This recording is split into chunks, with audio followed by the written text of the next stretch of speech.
Hey everybody, Neil Thompson, founder of Teach the Geek here. I work with technical professionals so they can present more effectively, especially in front of non-technical audiences. And you can learn more about that at teachthegeek.com. Again, that's teachthegeek.com. And as always, remember to like and subscribe to this YouTube channel as every bit helps. A way to improve your communication skills is a way that I don't think a whole lot of people think about. It has to do with being a guest on podcasts. I have my own podcast, the Teach the Geek podcast, and I often am a guest on other people's podcasts too. And I find that guesting on others' podcasts is a great way to present or to practice your communication skills, just getting better at listening, active listening, and then answering the question that was actually asked. So many instances in my life have I been in situations where I've seen people answer a question that wasn't asked. It's like they're just waiting to talk. It's embarrassing, but don't be that person. But here's the way that you can actually get on podcasts. First thing is to figure out what you want to talk about. And once you figure that out, then you go to listennotes.com. That's listennotes.com. It's a repository of pretty much every podcast that exists. And you put in your search term and a bunch of podcasts will show up and you go click on them. I suggest listening to some of the episodes to see if it's up to your speed. And then you can message the podcast host. Typically, the contact information is available. Even if it's not on Listen Notes, they may very well be on the podcast's website. So often these podcasts have their own websites outside of Listen Notes. So you can mention when you message the podcast host that you listened to an episode, what you liked about it, and then you can suggest the topic that you want to talk about, and then ask whether that topic would be of interest to the host's audience. And then you wait. I'd say wait a week, and you follow up to make sure, if you haven't heard back, of course, to make sure they got the email or the message. And again, to reiterate your interest in being a guest on the podcast, and then ask again whether the topic you had suggested would be a good fit for the audience.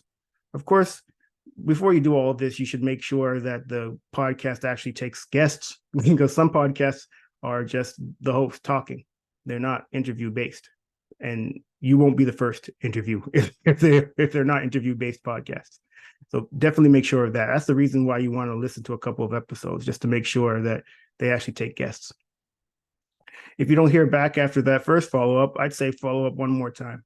And then if you don't hear back after that, then maybe wait a few more months until you follow up again. So don't just keep following up. You take the hint after 2 follow-ups. But there are more than enough podcasts to reach out to guest on. And when you get a yes to being a guest, well, now that's great. When you're actually on the show, these things are typically done before they're live. But sometimes that's not the case, but most of the time it is.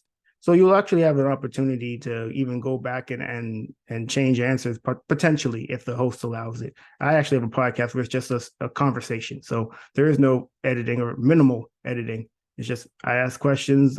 The questions can vary based on what the guest actually says. So I actually have some pre-written questions, but based on the answers that the host or that the guest gives, I then can very much go off into other directions and asking different questions. So you may very well come across a host that's like that as well. Just be prepared. But you're talking about a subject that you suggested. So I would think that you'd be an expert on it. You're not suggesting topics that you're a novice in. So you likely will have the answers to whatever the host asks you. And then when the podcast is done, you're done recording, always offer to share the episode when it's available, and thank the podcast host for having you as a guest too. And I'm telling you, you will get better at just communicating with people because you get the opportunity to answer questions that you weren't prepared to ask. I'm not a fan of getting the questions beforehand and then rehearsing the answers and then giving them. It's just not interesting for the host, and it's not interesting for the audience too, because it's often you can tell that the person is giving rehearsed or canned answers. So just go with the flow, go with the conversation. And so that's really what I wanted to say about getting better at presenting in front of people, at communicating in front of people, public speaking generally, is using podcasts to do that and being a guest on them. It can be some work to find the podcasts and to do the outreach and the follow-up, but once you get rolling, it can be a train that doesn't have to stop. And it's really not all that difficult once you're actually doing the podcast. It's just answering questions that the person's asking. You suggested the topic, so you're likely going to have the answers. You are the expert, and then you get to share it amongst people. Once the podcast is out, you get to be seen as an expert in not just in your own mind and to the people that you work with, but to people outside of the company, outside of your own sphere of influence.